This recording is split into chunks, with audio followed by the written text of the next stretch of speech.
പ്രിയ കൂട്ടുകാരെ, സ്മാരകം എന്ന കവിതയ്ക്ക് ശേഷം ബെന്യാമിൻ്റെ ആടുജീവിതം എന്ന നോവലിലെ മണൽക്കൂനകൾക്കിടയിലൂടെ എന്ന ഭാഗമാണ് നമുക്ക് പഠിക്കാനുള്ളത്.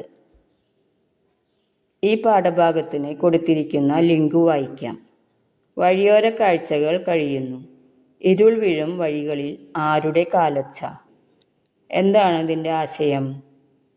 ഓരോ യാത്രയും യാത്രക്കാരിൽ ഉണ്ടാക്കുന്നത് വിവിധ തരം അനുഭവങ്ങളാണ്. വിനോദത്തിനു വേണ്ടിയുള്ള യാത്രകൾ ഉണ്ടാക്കുന്ന അനുഭവങ്ങളല്ല ഒരു തീർത്ഥാടനത്തിലൂടെ ലഭിക്കുന്നത്. ചിലത് വഴിയോര കാഴ്ചകൾ മാത്രമായി മാറും, മറ്റു ചിലത് വലിയ ജീവിത പാഠങ്ങളായി മാറുന്നു. അത് നമ്മുടെ ജീവിതത്തിൽ ചിലപ്പോൾ ഇരുട്ട് വീഴ്ത്താം. അത്തരത്തിലുള്ള യാത്രകളും നമ്മൾ അനുഭവിക്കേണ്ടതായിട്ട് വരും.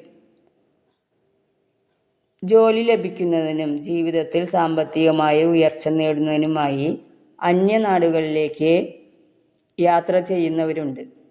ഈ യാത്രകളിൽ ധാരാളം പ്രതിസന്ധികളും പ്രയാസങ്ങളും നേരിടേണ്ടി വരും. ജീവിതത്തെക്കുറിച്ച് വലിയ സ്വപ്നങ്ങൾ കണ്ടുകൊണ്ട് യാത്ര ചെയ്യുന്നവരെ കാത്തിരിക്കുന്നത് ചിലപ്പോൾ കടുത്ത അനുഭവങ്ങളാകും. ഒരു കാലത്ത് ഗൾഫിൽ പോയി ജോലി ചെയ്ത് പണം നേടുക എന്നത് ചെറുപ്പക്കാരുടെ സ്വപ്നമായിരുന്നു. മണൽക്കൂനകൾക്കിടയിലൂടെ എന്ന പാഠഭാഗം നജീബിൻ്റെ ഗൾഫ് ജീവിതയാത്രയിലേക്ക് നമ്മെ നയിക്കുന്നു. ഇനി പാഠഭാഗം വായിക്കാം. മണൽക്കൂനകൾക്കിടയിലൂടെ. നാട്ടിൽ മണൽവാരൽ തൊഴിലാളിയായിരുന്നു നജീബ്. ജീവിത പ്രയാസങ്ങളിൽ നിന്ന് രക്ഷ നേടാൻ ഏറെ പ്രതീക്ഷകളോടെ ഗൾഫിലേക്ക് പോകാൻ ഒരുങ്ങുന്നു.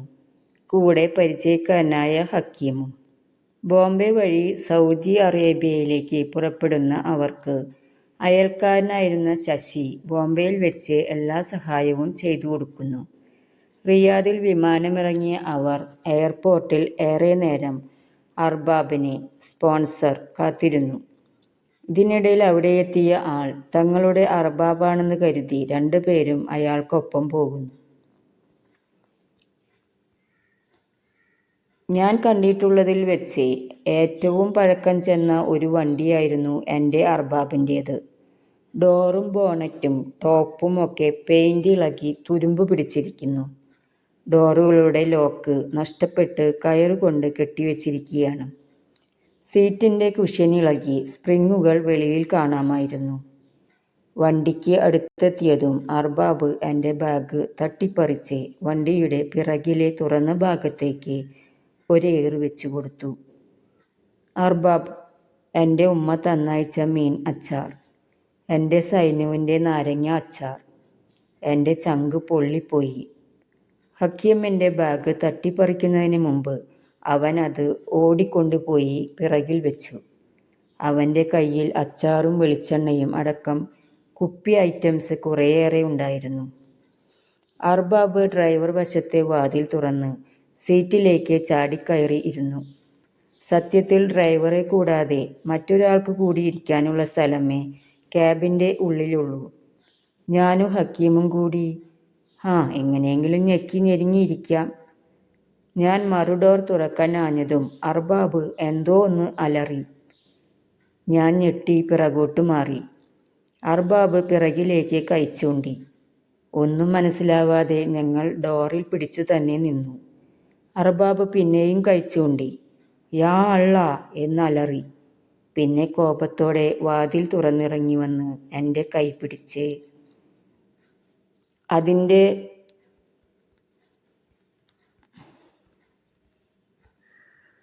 പിന്നിലേക്ക് കൊണ്ടുപോയി പിറകുവശത്തെ തുറന്ന ക്യാബിനിലേക്ക് തള്ളി. അത് കണ്ട് ഹക്കീം അവിടേക്ക് ചാടിക്കയറി. അർബാബ് തുടക്കത്തിൽ ചെന്ന് വണ്ടി സ്റ്റാർട്ടാക്കി ഓടിച്ചു പോയി.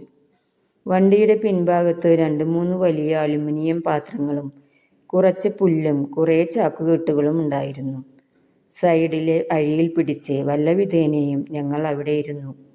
ഏതോ പുരാതന ലോകത്തു നിന്നും ഇറക്കിക്കൊണ്ടുവന്നതുപോലെ പഴഞ്ചനായിരുന്നെങ്കിലും വണ്ടിക്ക് നല്ല സ്പീഡുണ്ടെന്ന് തോന്നി.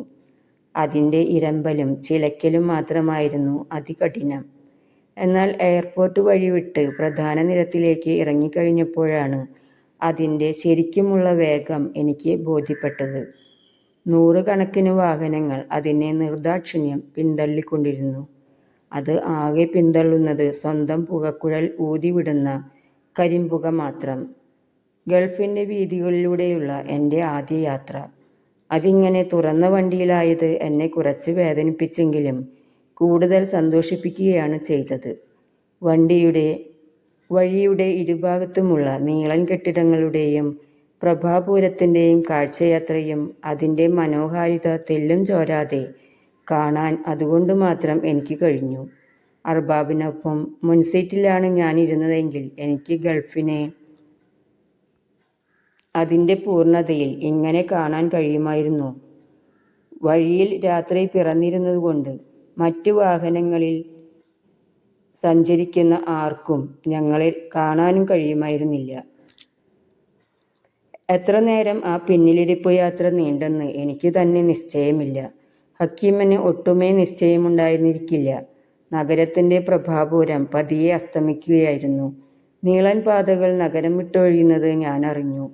ഞങ്ങളെ കടന്നു പോകുന്ന വാഹനങ്ങളുടെ എണ്ണവും കുറഞ്ഞു. വെളിച്ചമെന്നത് തെരുവിൽ ഇടവിട്ട് തെളിയുന്ന നിയോൺ വെളിച്ചം മാത്രമായി. കുറേ നേരം കൂടി കഴിഞ്ഞപ്പോൾ യാത്ര നീളൻ പാതകൾ ഉപേക്ഷിച്ച് ഇടവഴിയിലേക്ക് തിരിയുന്നത് ഞാൻ അറിഞ്ഞു. പ്രകാശമെന്നത് അപ്പോൾ വളരെ അകലെ അകലെ വരുന്ന വിളക്കുകാലുകൾ മാത്രമായി. ഇടയ്ക്കെപ്പോഴോ നോക്കിയപ്പോൾ ഹക്കീം ആ ചാരിയിരിപ്പിൽ ഉറങ്ങിക്കഴിഞ്ഞിരുന്നു. നല്ല യാത്രാക്ഷീണം കാണും, ഉറങ്ങിക്കോട്ടെ എന്ന് ഞാനും വിചാരിച്ചു. യാത്ര ഇടവഴികൾ വിട്ട് മൺപാതയിലേക്ക് പ്രവേശിക്കുന്നത് ഞാൻ അറിഞ്ഞു.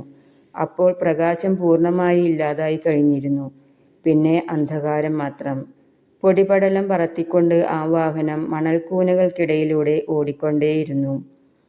വിമാനത്തിൽ നിന്നും എത്രയോ മണിക്കൂറുകൾക്ക് മുമ്പ് കിട്ടിയ ഇത്തിരി പച്ചവെള്ളം മാത്രമായിരുന്നു എൻ്റെ അന്നത്തെ അതുവരെയുള്ള ആഹാരം. വല്ലതും കഴിച്ചിട്ട് ഇറങ്ങാൻ ശശി നിർബന്ധിച്ചിട്ടും കാലത്ത് വെപ്രാളത്തിന് കഴിക്കാൻ തോന്നിയിരുന്നില്ല. വിമാനത്തിൽ നിന്ന് കിട്ടിയ എന്തൊക്കെയോ ആഹാരങ്ങൾ കഴിക്കേണ്ട വിധം നിശ്ചയമില്ലാതിരുന്നതിനാൽ കഴിക്കാനും പറ്റിയില്ല. എനിക്ക് സത്യത്തിൽ നന്നായി വിശക്കുന്നുണ്ടായിരുന്നു. ഒരു പ്രാവശ്യം മണൽ വാരി കരയ്ക്ക് അടുപ്പിക്കുമ്പോഴുണ്ടാകുന്ന മാതിരിയുള്ള കത്തുന്ന വിശപ്പ്. എയർപോർട്ടിൽ വെച്ച് ഞാൻ വിശപ്പിൻ്റെ കാര്യം പറഞ്ഞപ്പോൾ ഞാനിപ്പോൾ വിശന്നു ചത്തേക്കുമെന്നാണ് ഹക്കീം പറഞ്ഞത്. അർബാബ്, ഈ വണ്ടി എവിടെയെങ്കിലും ഒന്ന് നിർത്തി നിങ്ങൾക്കിത്തിരി ആഹാരം വാങ്ങിച്ചു തരൂ, ഞങ്ങൾക്കിത്തിരി വെള്ളം മേടിച്ചു തരൂ എന്ന് അലറി വിളിക്കണമെന്നുണ്ടായിരുന്നു. പക്ഷേ ശബ്ദം തൊണ്ടയിൽ കുരുങ്ങിക്കിടന്നതല്ലാതെ ഒട്ടും പുറത്തേക്ക് വന്നതേയില്ല. പേടിയായിരുന്നു. ആ നിലവിളി അർബാബിന് ഇഷ്ടമായില്ലെങ്കിലോ എന്ന പേടി. അതുതന്നെയുമല്ല, കനത്ത ഇരുട്ടല്ലാതെ ആഹാരം കഴിക്കാൻ പാകത്തിൽ കടകൾ എന്തെങ്കിലും ഉള്ളതിൻ്റെ സൂചന വഴി കാണിച്ചതുമില്ല. വണ്ടി മൺപാതയിലൂടെ ഓട്ടം തുടങ്ങിയിട്ടു തന്നെ മണിക്കൂർ ഒന്നെങ്കിലും പിന്നിട്ടിരിക്കണം. കുലുങ്ങി കുലുങ്ങി എനിക്ക് നടുവേദനിക്കാൻ തുടങ്ങിയിരുന്നു. ശ്വസിക്കാൻ ബുദ്ധിമുട്ടും വിധത്തിൽ പൊടിപടലങ്ങൾ ഉയർന്നു പൊങ്ങുന്നുണ്ട്. എന്തൊരു യാത്രയാണിത്, എൻ്റെ പടച്ചോനെ, ഞാൻ അറിയാതെ പറഞ്ഞുപോയി. അന്നേരം മുതൽ എന്തെന്നറിയാത്ത ഭീതി ഒരു മണിയനീച്ചയെപ്പോലെ എൻ്റെ മനസ്സിനെ വലം വെച്ചു തുടങ്ങി. അകാരണമായൊരു സംശയം മനസ്സിനെ ഇറുക്കാൻ തുടങ്ങി. ഞാൻ മോഹിച്ച തരം, ഞാൻ സ്വപ്നം കണ്ട തരം ഒരു ഗൾഫിലേക്കല്ല എൻ്റെ ഈ യാത്ര നീളുന്നത് എന്നൊരു തോന്നൽ. വെറുതെ ഒരു തോന്നൽ. ഞാൻ ആരിൽ നിന്നൊക്കെയോ കേട്ടറിഞ്ഞ ഗൾഫ് ഇങ്ങനെയൊന്നുമല്ല. എന്തോ എവിടെയോ ഒരു കുഴപ്പം മണക്കുന്നത് പോലെ. ഒന്നും വ്യക്തമല്ല. ഈ സംശയം ഹക്കീമിനോട് പങ്കുവച്ചിരുന്നെങ്കിൽ അല്പം ആശ്വാസം കിട്ടുമായിരുന്നു. എന്നാൽ അവൻ നല്ല ഉറക്കമാണ്. ഉറങ്ങട്ടെ. ഒരുപക്ഷെ എൻ്റെ ആധി കേട്ടിരുന്നെങ്കിൽ അവൻ അപ്പോഴേ കരച്ചിൽ തുടങ്ങുമായിരുന്നിരിക്കണം. സമയം എത്രയായെന്നറിയാൻ യാതൊരു മാർഗവും ഉണ്ടായിരുന്നില്ല. ശശിക്ക് വാച്ച് ഊരിക്കൊടുക്കാൻ തോന്നിയ നിമിഷത്തെ വീണ്ടും ശപിച്ചു. അല്ലെങ്കിൽ എത്തുമ്പോൾ എത്തട്ടെ, സമയം അറിഞ്ഞിട്ട് എന്ത് ചെയ്യാൻ? എൻ്റെ സ്വന്തം അർബാബിൻ്റെ വാഹനത്തിലാണ് ഞാൻ യാത്ര ചെയ്യുന്നത്. അദ്ദേഹത്തിൻ്റെ കയ്യിൽ എൻ്റെ ജീവിതം സുരക്ഷിതവും ശോഭനവുമാണ്. പിന്നെ സമയത്തെ ഓർത്ത് ഞാൻ എന്തിനു വേവലാതിപ്പെടണം? ഞാൻ വണ്ടിയുടെ പിറകിലുണ്ടായിരുന്ന ഒരു പുൽക്കെട്ടിലേക്ക് തല മെല്ലെ ചായ്ച്ചു വെച്ച് കിടന്നു. മെല്ലെ ആകാശത്ത് നക്ഷത്രങ്ങൾ അവയുടെ വെളിച്ചം ഒളിപ്പിച്ച് ഉറക്കമായി കഴിഞ്ഞിരുന്നു. വെറുതെ ആ കറുത്ത ആകാശശൂന്യതയിലെ കണ്ണുമിഴിച്ച് ഞാൻ കിടന്നു. വണ്ടിയുടെ ഒടുങ്ങാത്ത കുലുക്കവും ഇരമ്പലും എനിക്ക് ആ യാത്രാക്ഷീണത്തിൽ താരാട്ടായി. ആ കിടപ്പിൽ കിടന്ന് ഞാൻ എപ്പോഴോ ഉറങ്ങിപ്പോയി. ആടുജീവിതം ബെന്യാം. പ്രശസ്ത മലയാള നോവലിസ്റ്റായ ബെന്യാമിൻ എഴുതിയ നോവലാണ് ആടുജീവിതം. ഈ നോവൽ വിവിധ ഭാഷകളിലേക്ക് പരിഭാഷപ്പെടുത്തിയിട്ടുണ്ട്. സിനിമയായിട്ടും ചിത്രീകരിച്ചിട്ടുണ്ട്. നജീബിൻ്റെ ജീവിതയാത്രയുടെ ഒരു തുടക്കം മാത്രമാണ് പാഠഭാഗം. ഇതിനുശേഷം നജീബും ഹക്കീമും മരുഭൂമിയിലെ ആടുവളർത്തൽ കേന്ദ്രത്തിൽ 3 വർഷത്തോളം അടിമപ്പണി ചെയ്യേണ്ടി വരുന്നതും പിന്നീട് അവിടെ നിന്ന് രക്ഷപ്പെട്ട് വീട്ടിലേക്ക് യാത്രയാവുന്നതോടെയാണ് നോവൽ അവസാനിക്കുന്നത്. നജീബ് നേരിടുന്ന ദുരിതങ്ങൾ വായിച്ചാൽ നമ്മുടെ കണ്ണു നിറയും. അർബാബിൻ്റെ കൂടാരത്തിൽ നിന്ന് 2 പേരും മരുഭൂമിയിലൂടെ യാത്ര ചെയ്യുന്നതും ഹക്കീം അവിടെ വെച്ച് മരിക്കുന്നതുമെല്ലാം ഹൃദയസ്പർശിയായ രീതിയിൽ ആവിഷ്കരിച്ചിരിക്കുന്നു. ലളിതമായ ഭാഷയിൽ എഴുതിയിരിക്കുന്ന ഈ നോവൽ എല്ലാവരും ഒന്ന് വായിക്കണം കേട്ടോ.